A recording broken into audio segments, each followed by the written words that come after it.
হাঁটতে হাঁটতে ক্লান্ত হয়ে পড়ছি। ভীষণ গরম, নাই বাতাস, লাগছে পানি পিয়াস। দৌড়টা নিয়েই আমি অনেক ক্লান্ত। ক্লান্ত পথেই চলতে চলতে রাস্তার মাঝখানে বসে পড়লাম।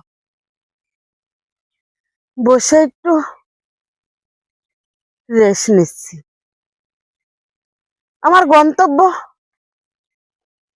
কত দূর কত দূর তা আমার জানা নেই।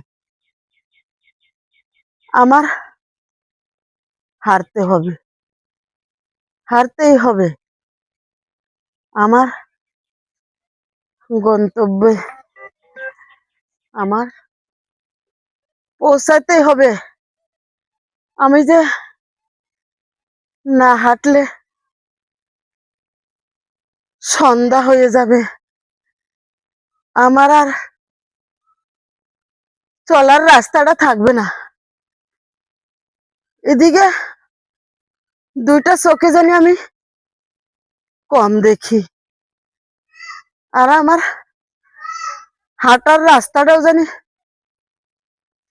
শেষ হচ্ছে না। আমি বড় বড় ক্লান্ত, বড় ক্লান্ত। আর পারছি না, আর পারছি না।